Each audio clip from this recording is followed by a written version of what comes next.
जो 10वी मध्ये बोर्डात येतो, जो 12वी मध्ये बोर्डात येतो, ज्याला IIT मध्ये ऍडमिशन मिळते, ज्याला ग्रॅज्युएशन नंतर कुठल्या तरी फॉरेन आयव्ही लीग युनिव्हर्सिटीमध्ये ऍडमिशन मिळते, तोच काय ते जिनियस, ही व्याख्याच आम्हाला चाणक्यामध्ये मान्य नाही.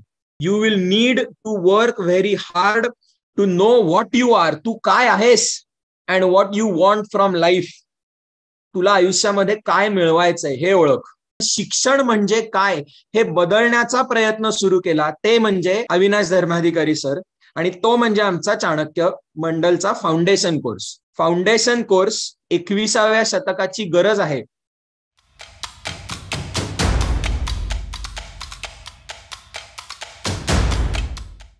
नमस्ते. आजच्या डेमो सेशन साठी आल्याबद्दल पहिली गोष्ट सर्वांचे आभार मानतो आणि सरळ आजच्या विषयाला सुरुवात करतो. विषयाचं नाव तुम्ही वाचलेलं असेल, फाउंडेशन कोर्स, गरज 21व्या शतकाची. ओके, हे म्हणजे काय तर नुकतंच मी एक पुस्तक वाचलेलं आहे, 21 lessons for the 21st century. हे आता जगामध्ये अतिशय विख्यात होत असलेलं पुस्तक आहे. याचा लेखक म्हणजे युवल हरारी. युवल हरारी म्हणजे जेरुसलेम मधली जी हिब्रू युनिव्हर्सिटी आहे त्याच्यातल्या जगाच्या इतिहासाचा प्राध्यापक. आणि हे पुस्तक म्हणजे काय आहे तर तुम्हाला त्याचा अमेझॉनवर मी इंडेक्सच दाखवतो. अमेझॉनवर आपण जर सर्च केलं तर तुम्हाला दिसेल की हे म्हणजे डायरेक्टली त्या पुस्तकाचे टेबल ऑफ कंटेंट्स म्हणजे index, 21 lessons for the 21st century, हा लेखकाचा फोटो आणि इकडे त्याचा इंडेक्स. तर हे पुस्तक म्हणजे काय आहे की जसं जसं आपण आता 21व्या शतकाला सामोरे जातोय तसं 21व्या शतकातल्या जगासमोरच्या 21 सर्वात महत्वाच्या समस्या आणि अर्थात त्याच्यावरची उत्तरं असं पुस्तक आहे. आणि मित्रांनो, खरंच सांगतो की ह्याच्यातला एकूण एक शब्द वाचताना एकूण एक शब्द विचार करायला लावतो. बरोबर, हे पुस्तक केवढं विख्यात आहे ह्याच्या काही उदाहरणं म्हणजे की मी आत्ताच लेक्चरच्या आधी गुगल सर्च केला तर मला दिसून येत आहे की या पुस्तकाच्या आतापर्यंत जगामध्ये 3.5 कोटी कॉपीज विकल्या गेलेल्या आहेत. 65 भाषांमध्ये आजपर्यंत याचं भाषांतर झालेलं आहे. आणि युट्यूबवर तुम्ही थोडंसं सर्च जर केलं तर ही व्हिडिओ तुम्हाला जी दिसतेय 2018 मध्ये बिल गेट्सचा ऑफिशियल चॅनल आहे आणि 5 सर्वात प्रभावशाली पुस्तकं बिल गेट्सवर, त्या ही व्हिडिओ जशी पाहाल तुम्ही तसं त्याच्यामध्ये एक ह्या पुस्तकाचं पण नाव आहे. तसंच गुगल या मोठ्या कंपनीमध्ये या लेखकाला स्वतःच्या पुस्तकाबद्दल बोलावलं गेलेलं होतं. अमेरिकेचे माजी राष्ट्रपती बराक ओबामा यांचे पण इथे एक युट्यूबवर इंटरव्ह्यू आहे जो स्वतः लेखकाच्या चॅनलनी ती व्हिडिओ पोस्ट केलेली आहे. आणि ते पण म्हणतात की त्यांच्यावर युवल हरारीच्या लेखनाचा कसा प्रभाव झाला. तुम्ही नुसता युवल हरारीचा चॅनल पाहिला तर 4.5 लाख सबस्क्रायबर्स आहेत त्याला. त्यामुळे हे सगळं सांगण्याचा उद्देश काय माझा की जगामध्ये न्यूयॉर्क टाइम्स जे दरवेळेला बेस्ट सेलर पुस्तकांची यादी काढत असतं त्याच्यामध्ये या एका पुस्तकाचा समावेश आहे. आणि मला आजच्या सत्राच्या मागचा उद्देश काय की तुम्ही हा इंडेक्स जर पाहिलात तर त्याच्यामध्ये वेगवेगळे जगाच्या समोरच्या समस्या दिलेल्या आहेत. पण जो पुस्तकाचा पार्ट 5 आहे, ठीक आहे, ते म्हणजे शेवटचे 3 चॅप्टर्स पुस्तकाचे, की या प्रकारच्या समस्यांसाठी तुम्हाला तोंड देणं 21व्या शतकामध्ये नुसतं टिकणं नाही तर मोठं होणं, प्रभावशाली होणं, याच्यासाठी तुम्हाला काय गोष्टी गरजेच्या आहेत. आणि तुम्हाला दिसत असेल तिकडे तर शिक्षण चॅप्टर नंबर 19, चॅप्टर नंबर 20 म्हणजे मीनिंग, अर्थ शोधणे, आणि चॅप्टर नंबर 21 म्हणजे मेडिटेशन. मला हे 3 चॅप्टर वाचताना अक्षरशः वाक्याला आमच्या धर्माधिकारी सरांची आठवण येत होती आणि आमच्या फाउंडेशन कोर्सची आठवण येत होती. हे पुस्तक काहीतरी एक 2016-17 मध्ये वगैरे लिहिलं गेलं, पण चाणक्याचा फाउंडेशन कोर्स हा पार 1998 सालपासून चालू आहे. आणि no disrespect to Yuval Harari, पण मला लक्षात आलं की हे 3 चॅप्टर वाचताना की हेच सगळे मुद्दे पार 1996च्याही आधीपासनं आमचे धर्माधिकारी सर म्हणजे माझे वडील स्वतः प्रशासकीय सेवेमध्ये असतानापासूनच जगाला सांगत आलेले. 21व्या शतकातलं जग कसं बदलणार आहे आणि त्या जगामध्ये तुम्हाला प्रभावशाली ठरण्यासाठी कुठली कुठली कौशल्य गरजेची आहेत. सर सांगतात शिक्षण व्यवस्थेमधला बदल, आपण ज्या शिक्षण व्यवस्थेमध्ये लहानाचे मोठे होतो ती आता कालबाह्य झालेली आहे.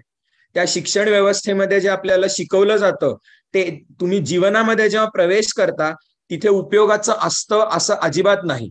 त्याच्यानंतर फाउंडेशन कोर्सला येणाऱ्या प्रत्येक विद्यार्थ्यासाठी पहिल्या दिवशी सांगितला जाणारा धडा म्हणजे अरे तू स्वतःला ओळख. सरांची अधिष्ठान मालिका याच्यातलं एक सत्र याच्यावर असतं, स्वची ओळख म्हणजे मीनिंग. आणि फाउंडेशन मध्ये शिकवला जाणारा तिसरा महत्वाचा मुद्दा म्हणजे योग आणि प्राणायाम. अक्षरशः लेखक 3.5 कोटी कॉपीज विकलेला लेखक जो सांगतोय तेच लहानाचा मोठा होत असताना माझे वडील आमचे धर्माधिकारी सर मला तेच शिकवत आले आणि फाउंडेशन कोर्स मधल्या प्रत्येक विद्यार्थ्याला तेच शिकवत आले.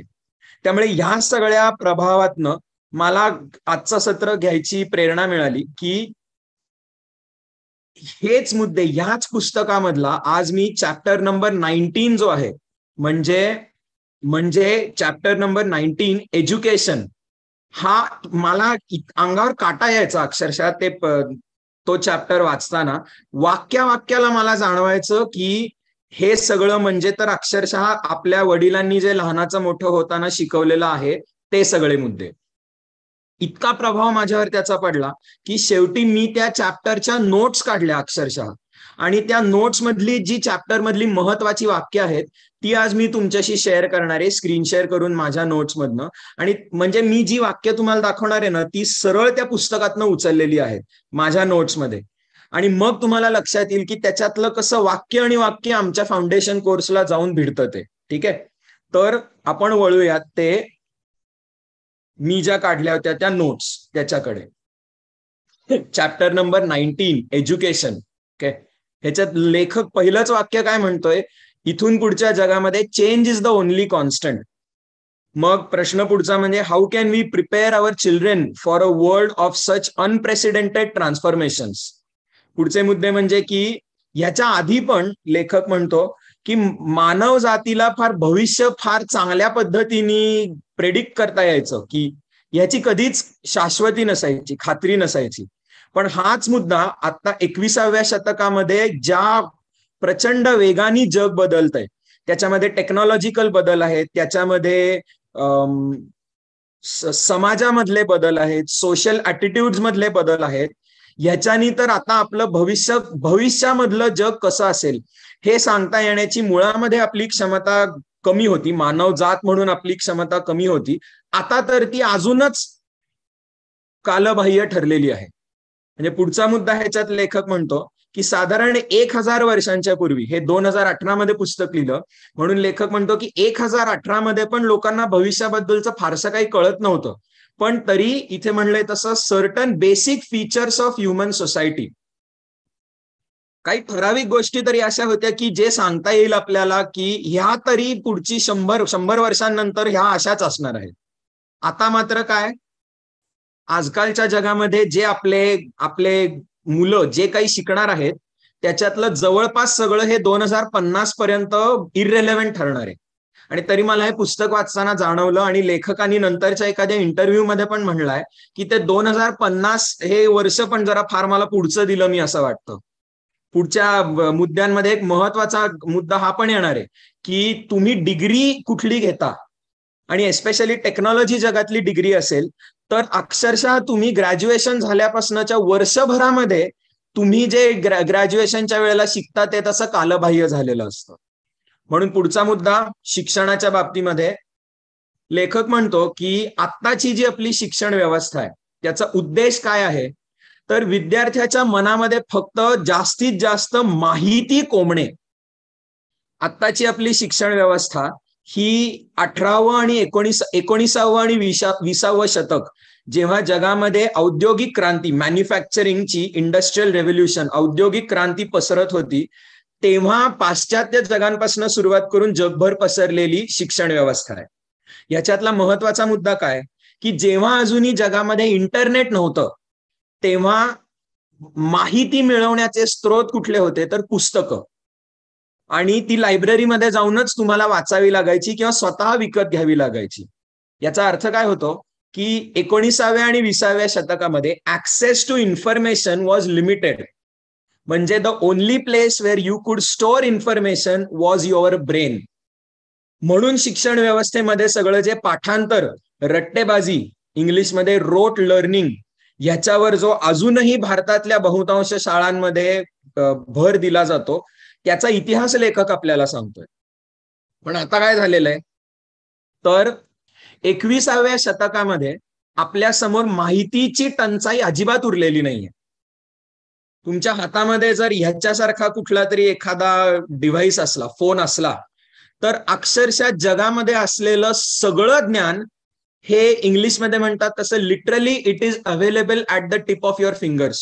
काहीही शोधून काढता तुम्ही. म्हणून काय पुढचा मुद्दा, तर लेखक म्हणतो की या अशा प्रकारच्या जगामध्ये आपल्या शिक्षण व्यवस्थेने विद्यार्थ्यांच्या मनामध्ये अजून माहिती कोंबणं, ह्याला काही अर्थ उरलेला नाहीये. कारण की आता आपल्याला मनामध्ये माहिती टिकवून ठेवणं हे फारसं गरजेचं उरलेलं नाहीये. मला हे वाचताना इतका आनंद होत होता, अक्षरशः शाळा, कॉलेज आणि नंतर युपीएससीची पण तयारी करताना मला अखंड गुदमरायला ह्या गोष्टीचं व्हायचं, की मी हे जे वाचतोय, मला त्रास कधीही वाचनाचा व्हायचा नाही. माझ्या तयारीमध्ये मला त्रास कधीही एखादा विषय समजून घेण्याचा व्हायचा नाही. माझी चिडचिड नेहमी व्हायची ती गोष्टी लक्षात ठेवणे आणि पाठांतर करणे. कारण की जी बोर्ड एक्झाम आहे किंवा जी युपीएससीची पण एक्झाम आहे, त्याच्यामध्ये अक्षरशः तुम्ही ते शब्दशः तसंच्या तसं लिहिलं नाही तर तुमचे मार्क जाणार आहेत. आणि मला अखंड त्रास व्हायचा या गोष्टीचा. हे वाचताना मला अल्बर्ट आईन्स्टाईनचं पण एक वाक्य आठवलं. आईन्स्टाईन म्हणतो, never try to remember something which you can look up. तुम्हाला जी कुठेतरी पुस्तकामध्ये बघून सापडणार आहे गोष्ट, ती तुम्ही उगाचच्या उगाच लक्षात ठेवायला नका जाऊ. माझ्यासारखेच जर तुम्ही असाल की शाळा कॉलेजमध्ये असताना ह्याच पाठांतराच्या शिक्षण पद्धतीशी जर गुदमरत असाल, तर तुमच्या हृदयाला जाऊन पण हा परिच्छेद, हा चॅप्टर आणि त्याच्यातला हा परिच्छेद तुमच्या हृदयाला भिडेल. ठीक आहे. आणि ह्याच्यामधला मुद्दा, मग आता शिक्षणाचा उद्देश काय आहे, कशासाठी पाहिजे शिक्षण? माहिती कोंबण्यासाठी नाही, पण जी माहिती आता जगामधनं, सोशल मीडियामधनं, इंटरनेटवरनं अखंड जो प्रत्येक व्यक्तीवर माहितीचा भडीमार होत असतो, त्या माहितीचा अर्थ लावणे, how to use that information, how to make sense of the world. कारण की नाहीतर आजकाल इन्फॉर्मेशन ओव्हरलोड ह्यांनी विद्यार्थी भंजाळलेले असतात. अक्षरशः माझ्यासमोर बसलेला जो वयोगट असेल, तो 10वी संपल्यानंतर आता पुढे कुठे जाऊ आणि 12वी संपल्यानंतर पुढे काय करू, याच्यासाठी आपल्या आई वडिलांना जर विचारलं, तर आई वडील जेव्हा आपल्या वयाचे होते, त्यांच्यासमोर अक्षरशः करिअरचे जे ऑप्शन्स आहेत ते अगदी मर्यादित होते. 10वी नंतर ठरलेलं असायचं सायन्स, कॉमर्स किंवा आर्ट्स, आणि 12वी नंतर इंजिनिअरिंग किंवा मेडिकल, आणि ते नाही मिळालं तर मग उरलेले कॉमर्स आणि आर्ट्स वगैरे वगैरे सगळे. चाणक्याच्या अधिष्ठान मालिकेमध्ये सर वारंवार हे सांगतात की ही विचाराची पद्धत कालबाह्य ठरलेली आहे, आणि त्याचंच प्रतिबिंब मला हा परिच्छेद वाचताना जाणवतं. त्याच्यानंतर पुढचा मुद्दा म्हणजे की आता शिक्षणाने एकूण मिळून काय शिकवणं गरजेचं आहे पुढच्या जगासाठी. What should we be teaching, शिक्षणाचा उद्देश काय? ठीक आहे. ते लेखक इकडे म्हणतो, पेडॅगॉगिकल एक्सपर्ट्स म्हणजे शिक्षणातले जे तज्ज्ञ आहेत ते सगळे सांगतायत की इथून पुढच्या शाळांनी विद्यार्थ्यांना 4 C's शिकवले पाहिजेत. कुठले कुठले? क्रिटिकल थिंकिंग म्हणजे विचाराचं कौशल्य, विचार कसा करायचा ह्याचं शास्त्र. कुठल्या विषयाचा विचार नाही का, इन जनरलच विचार कसा करायचा, क्रिटिकल थिंकिंग. त्याच्यामध्ये प्रॉब्लेम सॉल्व्हिंग, डिसिजन मेकिंग येतं. प्रॉब्लेम सॉल्व्हिंगचे वेगळे वेगळे प्रकार येतात. इमोशनल डिसिजन मेकिंगचा प्रकार येतो. कॉग्निटिव्ह बायसेस आणि युरिस्टिक्स, कदाचित आता तुम्हाला समजणार नाही, पण हे एक प्रचंड मोठं क्षेत्र आहे.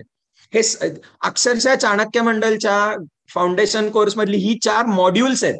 थोडंसं जर नाव बदललं आपण तर एकूण एक ह्यातला विषय फाउंडेशन कोर्समध्ये कव्हर होतो, जो पार 1998 साली सरांनी तो डिझाईन केला कोर्स. कम्युनिकेशन नुसतं बोलणे नाही, तर तुमची बॉडी लँग्वेज कशी आहे, तुम्ही बोलताना तुमचे मॅनर्स आणि मॅनरिझम्स कसे असतात, बरोबर तुमच्या मनामध्ये तुम्हाला जे बोलायचंय ते समोरच्यापर्यंत कसं पोचलं पाहिजे. आणि कदाचित सर्वात महत्वाचा मुद्दा म्हणजे की ऐकून घेणं कसं शिकणं गरजेचं आहे. लिसनिंग स्किल जवळपास कुठेच आपल्याला हे शिकवलं जात नाही आणि तेच सर्वात महत्वाचं आहे. कोलॅबोरेशन किंवा टीम वर्क, अक्षरशः तुम्ही इथून पुढच्या कुठल्याही क्षेत्रामध्ये गेलात तरी तुम्ही असे एकटे दुकटे काम करणारे नसणार आहात. तुम्ही तुमच्या सहकार्यांबरोबर अनेक वेळेला काम करत असणार आहात. त्यामुळे सहकार्यांबरोबर, इतरांबरोबर जमवून कसं घेणे, टीम मधलं बॉन्डिंग कसं वाढवणे, कामाचा वाटप कसा करणे, सगळं काम एकत्र करून कसं मिळवणे, टीम स्पिरिट, या सगळ्या गोष्टी कुठेच शिकवल्या जात नाहीत. आणि शेवटची गोष्ट म्हणजे क्रिएटिव्हिटी. नवीन गोष्टी तुम्हाला सुचणे, त्याच्यामध्ये ऑन्टरप्रेन्युअरशिप पण येतं. याच नोट्समध्ये पुढे एक महत्वाचा मुद्दा आहे की तुम्हाला जर डिग्री नंतर कुठली तरी एक नोकरी मिळाली आणि आयुष्यभरासाठी सेफ सिक्युअर नोकरी हवी असेल तर जरा जागे व्हा. असा कुठलाच नोकरी इथून पुढे जवळपास कुठलीच उरणार नाहीये की जी तुम्हाला डिग्रीवर मिळाली आणि पुढची 40 वर्षांसाठी एक सन्मानाने आयुष्य जगता येईल एवढं मानधन तुम्हाला मिळेल. तुम्हाला सारखं नवीन नवीन काहीतरी स्वतः नवीन कौशल्य शिकून घ्यावी लागणार आहेत, नवीन गोष्टी इन्व्हेंट कराव्या लागणार आहेत. म्हणजे पुढे एंटरप्रेन्युअरशिप हा पण एक महत्वाचा मुद्दा येतो. पण नवीन कल्पना सुचतात कशा, त्याच्या मागची सायकोलॉजी काय. असं आहे का रे खरंच की जगामधली काही माणसंच अशी असतात की ज्यांना बाबा देवानीच हे गिफ्ट दिलेलं आहे की नवीन नवीन कल्पना ह्यांना सारख्या सुचत राहतात. अजिबात खरं नाहीये हे. तुमच्या माझ्यासारखे सामान्य माणसांना पण उत्कृष्ट कल्पना सुचतात, पण आपण त्या गाडतो. हा एक महत्वाचा मुद्दा ह्याच्यामध्ये शिकवावा असं वाटतं. त्यामुळे मला हा तर मुद्दा म्हणजे ह्याच्यावर बोलू तितका महत्वाचं कमीच आहे. ठीक आहे. अजून महत्वाचा मुद्दा म्हणजे की अनिश्चितता. त्याच्या आधी मी हा पुढचा मुद्दा जरा एकदा घेतो. लेखक काय म्हणतोय की ही जी औद्योगिक क्रांतीच्या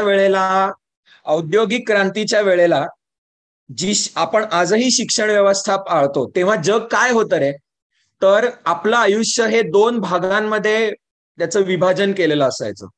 एक काळ असायचा की जेव्हा आपण अ पिरियड ऑफ लर्निंग, म्हणजे आयुष्यामध्ये जी कौशल्य महत्वाची आहेत ती आपण शिकून घेत असो. म्हणजे डिग्रीपर्यंत बेसिक शालेय एज्युकेशन, त्याच्यानंतर डिग्री, आणि मग त्याच्यानंतर काय की तुम्ही नोकरी करायची आहे, followed by a period of working. जेव्हा जगामधले बदल हे तसे तुलनेने हळूहळू होत होते तेव्हा ह्या प्रकारच्या विचाराला अर्थ होता. 20व्या शतकामध्ये तुम्ही काहीतरी कॉलेजमधनं डिग्री मिळवली आणि त्या डिग्रीच्या आधारावर तुम्हाला नोकरी कुठली तरी मिळाली आणि तुम्ही कॉलेजच्या 3, 5, 6 वर्षांमध्ये जी कौशल्य शिकलेला आहात तीच कौशल्य तुम्हाला पुढची 40 वर्ष टिकायची. पण आता मगाशी म्हणलं तसं डिग्रीच्या नंतर एक पुढच्या काही वर्षांमध्ये तुमचं कॉलेजमधलं सगळं एज्युकेशन कालबाह्यच ठरणार आहे, काही त्याला अर्थच उरणार नाहीये. म्हणजे इथून पुढच्या आयुष्याचा एक महत्वाचा घटक काय आहे, change itself is the only certainty. जग बदलत जाणार आहे, ते आपल्याला माहित नाही कसं बदलणार आहे. ठीक आहे. अशा वेळेला काय करायचं, तर हा मुद्दा, जेव्हा बदल होतो this involve tremendous amount of stress. Psychology मधली एक अगदी बेसिक सांगण्याची गोष्ट आहे की आपल्याला जेव्हा आपल्या सवयी एकदा ठरतात, लेखक तेच म्हणतो इकडे की when you are 15 your entire life is in change. म्हणजे तुमच्यातले अनेक जण कदाचित आता ह्या वयोगटामध्ये असाल, त्यामुळे तुम्हाला समजणार नाही. लहानपण शाळेमधनं आपण आयुष्यामध्ये आता प्रवेश करत असतो, 15, 16, 17 ह्या वयोगटामध्ये. एका रात्रीमध्ये सगळं आयुष्य बदलतं. आता अचानक स्वातंत्र्य मिळतं, आयुष्यात पहिल्यांदा कुठली तरी स्कूटर किंवा सायकल मिळते. क्षणाक्षणाला एकतर आई वडील किंवा शिक्षक कुठला तरी आपल्यावर नजर ठेवून नाहीये ह्या प्रकारचं स्वातंत्र्य मिळतं. त्यामुळे आपल्याच पार पुराणांमध्ये पण लिहिलेलं आहे ते 16वं वरीस धोक्याचं. पण धोक्याचं का, कारण की आपल्या आयुष्यामध्ये भरपूर बदल होत असतात. या बदलांची ह्या वयामध्ये सवयच असते. पण जसं जसं तुम्ही एक 20-21 नंतर तुमचं व्यक्तिमत्व बनत जातं, तसं एका ढाच्यामध्ये लोह टाकलं आणि ते थंड झालं की जसं ते सॉलिडिफाय होतं, तसं आपलं व्यक्तिमत्व एक प्रकारचं तयार होतं. आपल्या सवयी, आपल्या आवडी निवडी आणि सर्वात महत्वाचं म्हणजे आपल्या मनामध्ये असलेलं ज्ञान. मी इतकी जण पाहिलेली आहेत की एक कॉलेज संपलं आणि तुमच्यावर परीक्षा पास होण्यासाठी तुम्हाला काहीतरी शिकणं गरजेचं आहे, हे बंधन संपलं की त्यांचं शिक्षण त्या क्षणाला संपतं. सावरकर जसं म्हणलेले की या त्याच्यानंतर उरतात ती फक्त जिवंत प्रेत, म्हणजे जन्माला आला, हेला घातला आणि मेला, या प्रकारचं. ही मला वाक्य हे वाचताना जाणवत होती. म्हणून लेखक म्हणतो की इथून पुढच्या जगामध्ये तुम्हाला जर असं ढाच्यामध्ये सेट झालेलं महत्वाचे व्हायचं नसेल आणि असं जर तुम्ही झालात तर इथून पुढच्या जगामध्ये you are going to become irrelevant. कसं जग तुम्हाला बाजूला फेकून पुढे निघून जाईल तुमची तुम्हाला जाणीव होणार नाही त्याची. म्हणून लेखक म्हणतो टू स्टे रेलेव्हंट, नुसतं आर्थिक दृष्ट्या नाही पण सोशली पण, म्हणजे मित्रांमध्ये पण काय गरजेचं आहे तर you will need the ability to constantly learn and reinvent yourself. अखंड आयुष्यभर शिकत राहणे. मला हे वाचताना धर्माधिकारी सरांचे शब्द आठवत होते की reading is next to breathing. मी पार लहानपणापासून पाहतोय की सरांनी पार त्यांच्या शाळेमध्ये असताना स्वामी विवेकानंदांचं पहिलं पुस्तक राजयोग हे वाचलं आणि त्याच्यानंतर आता आज सरांचं वय 61 आहे. मला आकडा पण सांगता येणार नाही तुम्हाला की किती सरांनी वेगळी वेगळी पुस्तकं वाचलेली आहेत. अखंड नवीन नवीन गोष्टी शिकत राहणे, स्वतःच्या ज्ञानाचा साठा सारखा वाढवत राहणे. आणि हेच सर फाउंडेशन कोर्समध्ये पण सांगतात.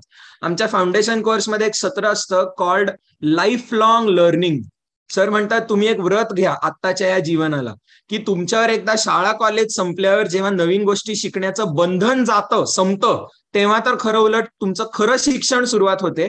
कारण की आता तुम्ही अशा विषयांकडे वळू शकता की जे खरं म्हणजे कधी ना कधीतरी शिकायचे होते तुम्हाला, पण शाळा कॉलेजच्या एक्झामच्या आणि अभ्यासाच्या लोडमध्ये तुम्ही कधी शिकू शकला नाही. अखंड नवीन गोष्टी शिकत राहणे आणि रिइन्व्हेंटिंग युअर सेल्फ, स्वतःची ओळख होणे आणि अखंड स्वतःचा पुनर्जन्म घडवून आणत राहणे. ठीक आहे, ह्या गोष्टी सगळ्या महत्वाच्या आहेत. लेखक विचारतो की इथून पुढच्या जगामध्ये जेव्हा एवढ्या प्रोफाउंड अनसर्टन्टी, म्हणजे आपण आज इथे बसून आपण सांगूच शकत नाही की पुढचं जग काय आणि कसं असेल. तुम्ही तुमच्या आई वडील पण जाऊ देत रे, कोणाच्या इथे समोर बसलेल्यामध्ये 5 ते 7 वर्षांनी थोडा मोठा असलेला भाऊ असेल, तुम्ही त्याला जर विचारलं की आजकाल आपण ज्या गोष्टी अशा गृहीत धरतो म्हणजे स्मार्टफोन किंवा सोशल मीडिया, फेसबुक, इंस्टाग्राम वगैरे हे सगळं असतं, असं जर तुम्ही हसला असता मोठा भाऊ तुमच्यावर, अक्षरशः एक 7-8 वर्षांच्या पूर्वी भारतामध्ये अगदी मुठभर जणांनी फेसबुक ऐकलं होतं, इंस्टाग्राम तर अजूनही कोणी डुंकून पण पाहिलं नव्हतं. झूम आणि व्हिडिओ कॉल म्हणजे अर्ध्या जगाच्या पलीकडे बसलेल्या व्यक्तीला तुम्ही असं समोरासमोर लाईव्ह ऐकू शकता, बोलू शकता, पाहू शकता, याचा कोणी विचारच केला नसता. आणि आपल्याला काय माहिती इथून पुढे अजून जगाचं काय होणार आहे. तुम्ही कधी जर हे पुस्तक वाचलं तर त्याच्यामध्ये एक उदाहरण दिलेलं आहे की जग कसं बदलू शकतं. लेखकांनी उदाहरण दिलंय की इथून पुढच्या जगामध्ये जी आर्टिफिशियल इंटेलिजन्स आणि सेल्फ ड्रायव्हिंग कार्सची जी टेक्नॉलॉजी आहे ती जर डेव्हलप झाली तर ड्रायव्हर ही कन्सेप्टच मरेल. तुम्ही एक सेकंड विचार करा की आता भारतामध्ये ओला, उबर आणि बस आणि रिक्षा ह्याच्या सगळ्या सकट किती ड्रायव्हर्स असतील की ज्यांच्याकडे एकमेव त्यांच्या रोजीरोटीचं कौशल्य म्हणजे त्यांना गाडी चालवता येते. आणि अचानक तुम्ही त्या गाडीच्या सीटवर एका कॉम्प्युटरला बसवलं आणि ती गाडी नेटवर्कच्या द्वारा इंटरनेटला कनेक्टेड आहे आणि भारतामध्ये असलेल्या सगळ्या काय 50-60 कोटी ज्या गाड्या आहेत, टू व्हीलर गाड्या, ते 200 कोटीच्या पलीकडे जाईल. हे एकाच सेंट्रल सर्व्हर मधनं कनेक्ट केल्या जात आहेत. ऍक्सिडेंट्स शून्य, सिग्नलची गरजच नाही आणि ड्रायव्हरचा जॉबच मुळामध्ये गेला. स्विगी आणि झोमॅटोचं तर काय होईल याचा पुढे नंतर मग विचारच करायला नको. ठीक आहे, त्यामुळे अशा इथून पुढच्या जगामध्ये कसं जगायचं जिथे अनिश्चितता आहे, तर आपल्याला अशी काही कौशल्य डेव्हलप करणं गरजेचं आहे की जी काहीही बदल झाली तरी ती कौशल्य शाश्वत आहेत. आणि अशी कुठली कौशल्य आहेत? तर लेखक म्हणतो, to survive and flourish in such a world you will need a lot of mental flexibility and emotional balance. Mental flexibility म्हणजे नवीन नवीन गोष्टी शिकत राहण्याची क्षमता, स्वतःचे विचार क्वेश्चन करणे, स्वतःच्या विचारांवर स्वतःच्या सवयी, स्वतःचे विचार ह्याचा पुनर्विचार करत राहणे ही कौशल्य. आणि emotional balance, emotional intelligence develop करणे हे चाणक्यच्या फाउंडेशन कोर्स मधलं एक मॉड्यूलच आहे, इमोशनल इंटेलिजन्स. आणि तो कसा डेव्हलप करायचा. जुन्या सवयी तुम्हाला सोडून देता आल्या पाहिजेत. आणि शेवटचा म्हणजे you have to feel home with the unknown. आणि पुढचा सगळा मुद्दा म्हणजे याला एक फार छान सायकोलॉजी मधला वाक्य आहे, इमोशनल किंवा मेंटल रेझिलियन्स. रेझिलियन्स म्हणजे तुम्हाला अपयश आलं तर तुम्ही त्याच्यातनं किती पटकन सुधारू शकता. तुम्हाला आयुष्यभरासाठी खचून जाता. 10वी मध्ये तुम्हाला गोल्ड मेडल मिळालं नाही, 12वी नंतर हवं ते कॉलेज मिळालं नाही, तर काय करणार आहात? आयुष्यभरासाठी मटकन बसून खचून जाणार आहात का स्वतःला झटकून पुन्हा उभे राहू शकता? या कौशल्याला सायकोलॉजीमध्ये म्हणतात मेंटल रेझिलियन्स. कुठेच शिकवलं जात नाही. हे वाक्य इतकं छान आहे, unfortunately teaching kids to embrace the unknown and keep their mental balance is far more difficult than teaching them an equation in physics or the causes of the first world war. पहिलं महायुद्ध कशामुळे झालं? किंवा न्यूटनचे 3 कायदे नियम शिकवणं सोपं आहे, पण इतक्या बदलत्या जगामध्ये स्वतःचं मानसिक संतुलन कसं टिकवून ठेवा त्याच्यासाठी गरजेची असलेली कौशल्य, emotional resilience, emotional intelligence, mental strength हे शाळेमध्ये नाही शिकवलं जात. शिकवणं अवघड आहे. याचं कारण काय? तर अनेक वेळेला जे स्वतः शिक्षक असतात त्या शिक्षकांनाच मुळामध्ये ही स्वतःकडे कौशल्य नसतात. ते शिक्षक जे लहानाचे मोठे झाले ते अशा काळामध्ये झाले की जेव्हा या सगळ्या गोष्टी अजून जन्मालाच आलेल्या नव्हत्या. त्यांचं व्यक्तिमत्व आणि त्यांचे विचार असे एका ढाच्यामध्ये सेट झालेले आहेत आणि त्यांना ते बदलता येणार नाहीयेत. आणि तेच कौशल्य आपल्याकडे पास ऑन करतायत. ठीक आहे. पुढचा मग हे जे पुढचा मुद्दा लेखक म्हणतो, हे औद्योगिक क्रांतीने जे आपल्या शिक्षण व्यवस्थेचं एक मॉडेल तयार करून दिलं, अनफॉर्च्युनेटली हे मॉडेल आता कालबाह्य जरी होत चाललेलं असलं तरी it is the only model we have. शिक्षणाला मुळापासूनच कोणी आतापर्यंत शिक्षण म्हणजे काय, एखाद्या मुलाला लहानाचं मोठं करताना त्याला जी शिकवण दिली पाहिजे ती नक्की काय दिली पाहिजे याचा मुळातनं आजपर्यंत कोणी पुनर्विचार केलेलाच नाहीये. निदान जरी केलेला असला तरी तो भारतभर किंवा जगभर इम्प्लिमेंट करता येईल अशा प्रकारचा नाही केलेला.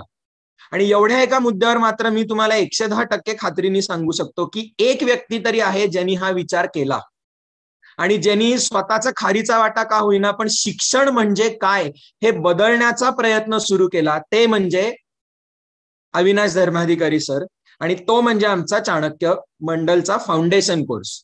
आम्ही असं फार काही टॉमटॉम करण्याची गरज नाही, पण मनापासून सांगतो की ज्या प्रकारे बाबांनी मला लहानाचं मोठं केलं आणि मी ज्या अनेक फाउंडेशन कोर्सच्या बॅचेसवर शिकवलेलं आहे, दर वेळेला ही वाक्य वाचली की मला जाणवतं की अरे हे करतोय आपण, खारीचा वाटा का होईना पण करतोय.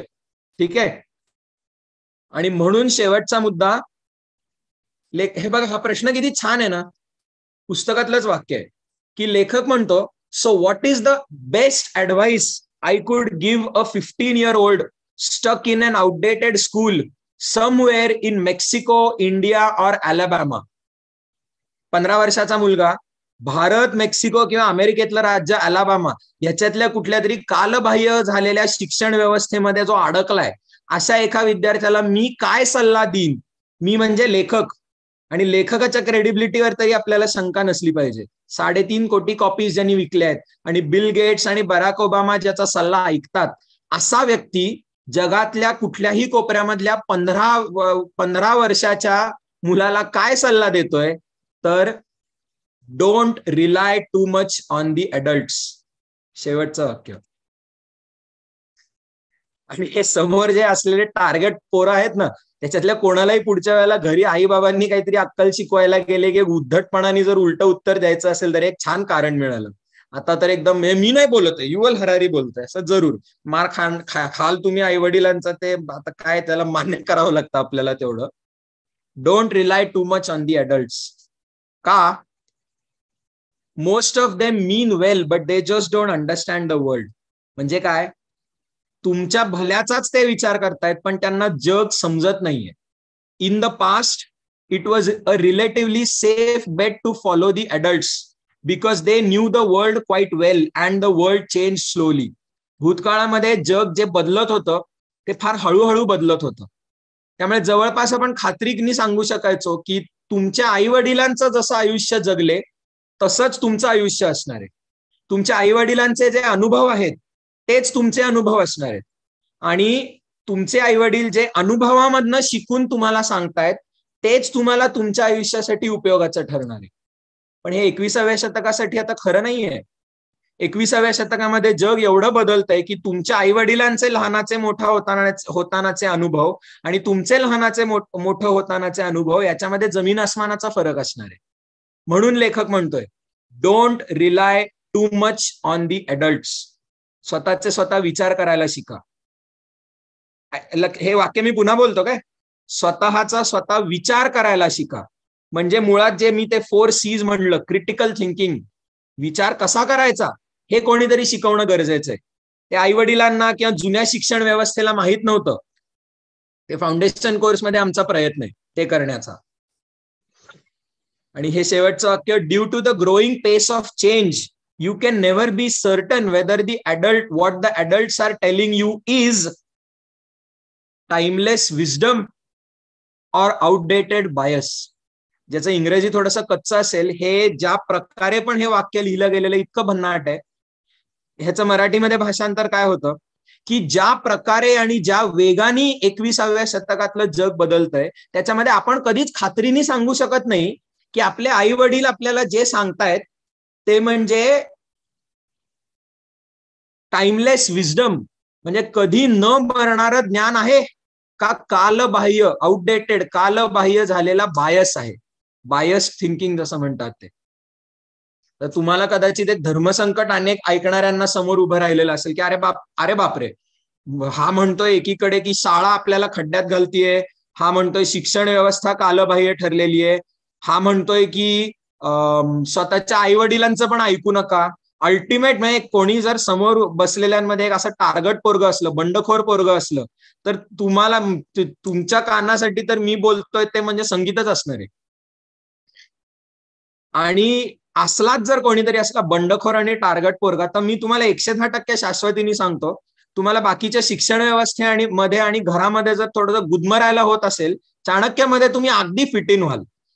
सर अनेक वेळेला म्हणतात की चाणक्यमध्ये जे बॅकबेंचर्स असतात, जे बंडखोर असतात, ज्यांना समाजाने प्रॉब्लेम चाइल्ड म्हणून ज्यांच्यावर शिक्का मारलेला आहे आणि तू नालायक आहेस, तुझ्या आयुष्यात कधी काही होणार नाहीये, ज्याला काही सांगायला जावं तर हा उलटून उत्तर, उद्धट, ॲरोगंट, कोणाचं न ऐकणारा, बंडखोर, प्रॉब्लेम चाइल्ड, असे जर तुम्हाला आतापर्यंत वर्णन केलेली असतील तर तुम्ही शाळेमध्ये फिट इन होत नसाल, चाणक्यात व्हाल. आणि सर म्हणतात, माझी वाक्य नाही आहेत का ही सरांची वाक्य आहेत, की अशी जी बंडखोर मुलं असतात तीच खरं म्हणजे बुद्धिमान असतात, क्रिएटिव्ह असतात. त्यांना समाजाने ही एक जी चौकट बांधून दिली की गुणी मुलगा म्हणजे काय, त्याच्यामध्ये ते बसत नसतात आणि म्हणून समाजाला कळत नसतं की अशा मुलांचं काय करावं नक्की. पण जर याच मुलाचं बंडखोरी, याच मुलाची जी क्रिएटिव्ह एनर्जी आहे ती जर योग्य पद्धतीने त्याला दिशा देता आली तर हेच पुढचे जिनियसेस बनतात. नवीन उद्योग निर्माण करणारे, नवीन खेळामध्ये देशासाठी काहीतरी मिळवणारे, काहीतरी जो घिसापिटा मार्ग आहे जीवनामधला तो सोडून काहीतरी वेगळं करणारे, मिळवणारे, ही ज्यांच्यात ताकद असेच असतात. आणि अनफॉर्च्युनेटली आपली शिक्षण व्यवस्था आणि समाज अशा विद्यार्थ्यांना गुदमरून मारण्यामध्ये पटाईत झालेला असतो. पण म्हणून चाणक्य मंडल आणि चाणक्य मंडलच्या फाउंडेशन कोर्समध्ये तुम्हाला अशी जागा सापडेल की जिकडे तुमच्या बंडखोरीचं नुसतं स्वागत नाहीये तर डिमांड आहे की इकडे तुम्ही सरांचं अधिष्ठान मालिकेतलं एक वाक्य छान असतं की ज्या समाजातली मुलं आळीमिळी गुपचिळी आहेत त्या समाजाला काही भवितव्य नाही. मुलांनी बंडखोर असलंच पाहिजे, मुलांनी आरेला कारे केलंच पाहिजे आणि मुलांनी आई वडील आणि शिक्षण व्यवस्था जे सांगते ते अनक्वेश्चन मान्य नाहीच केलं पाहिजे, चॅलेंज केलाच पाहिजे.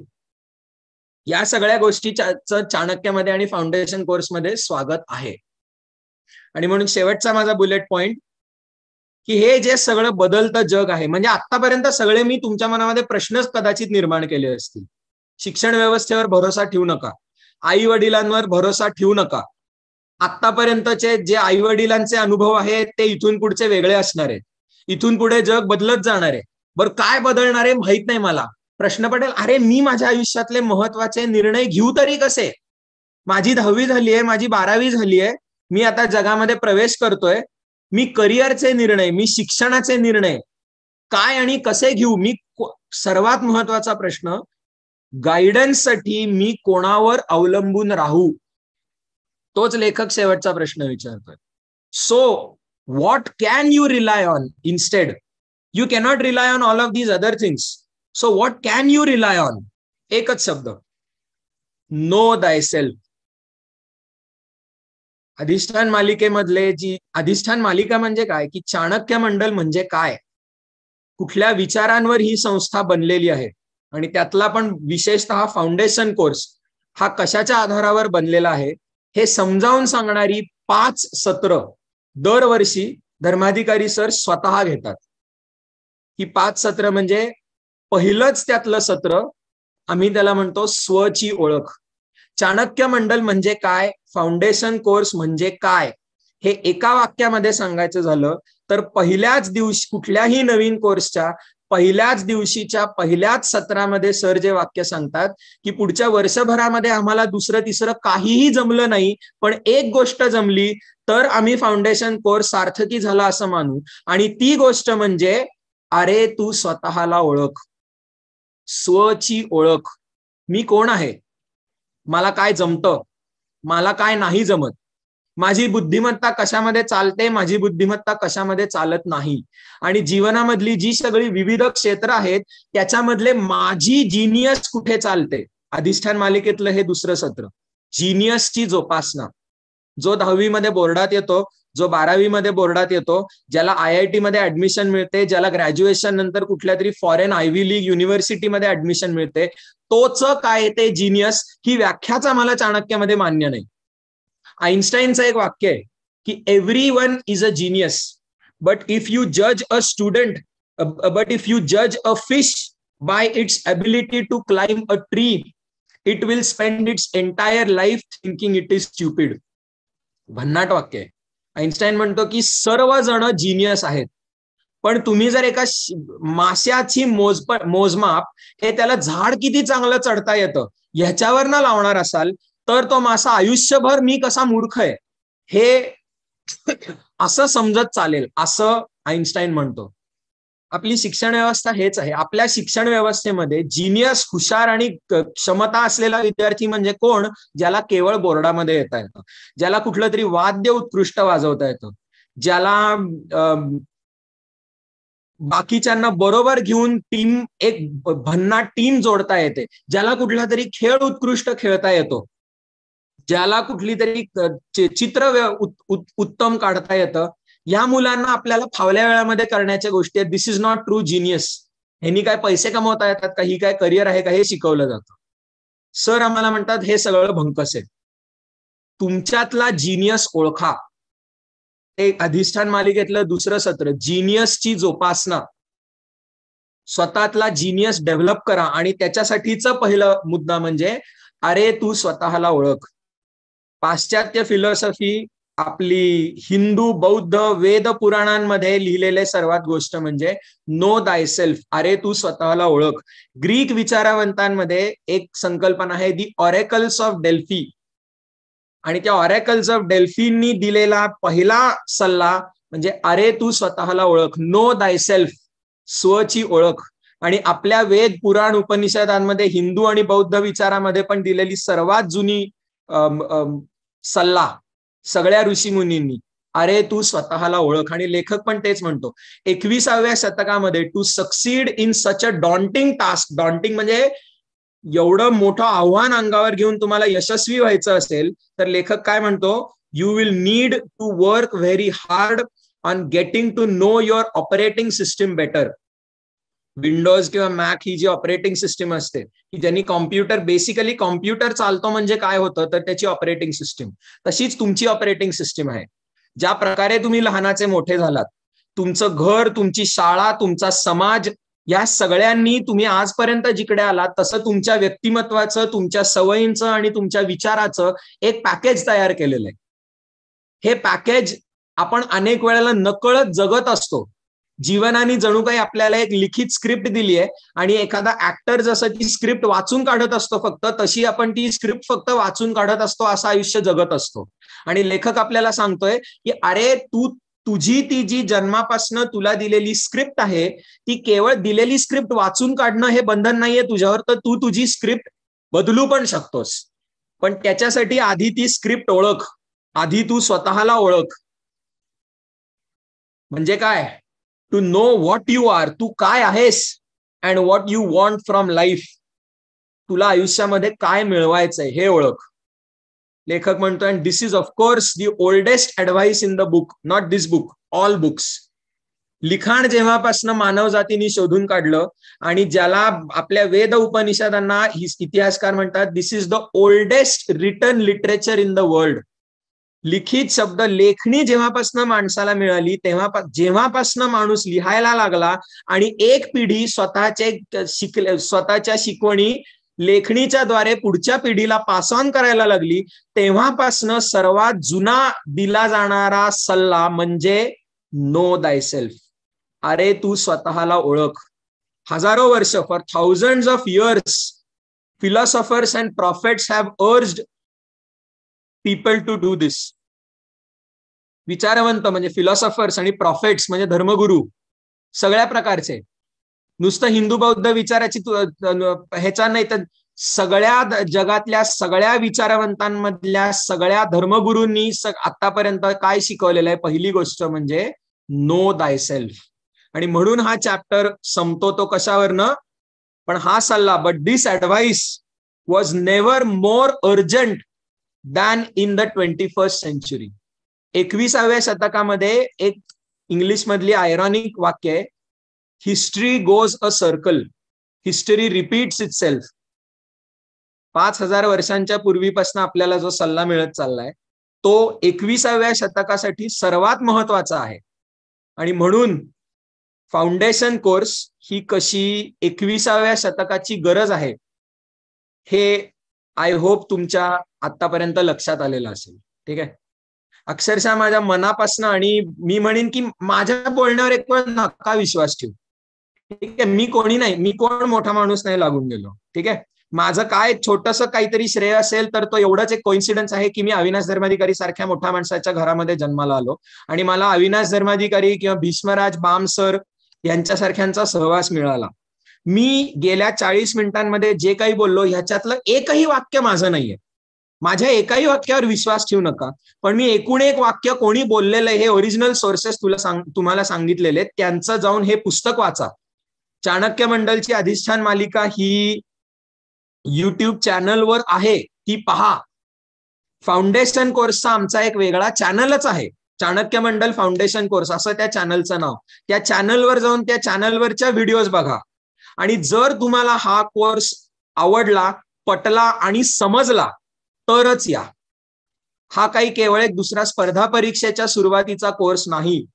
याच्यामध्ये फाउंडेशन म्हणजे काय तर जीवनाचं फाउंडेशन. तुम्हाला बिल्डिंग जेवढी आकाशामध्ये वर गेलेली हवी असते तेवढी ती पहिले जमिनीच्या खालती जावी लागते. ते बिल्डिंगचं जसं फाउंडेशन असतं आणि ते फाउंडेशन जेवढं भक्कम तेवढीच ती बिल्डिंग आकाशामध्ये झेप घेऊ शकते. तसं आयुष्याचा फाउंडेशन बनवणारा हा कोर्स म्हणजे फाउंडेशन कोर्स. आता 25व्या वर्षामध्ये प्रवेश करत आहोत, तर जरूर समजून घ्या कोर्स आणि जर आवडला तर या, असं तुम्हाला शेवटचं आवाहन करतो आणि आजच्या पुरतं मी थांबतो.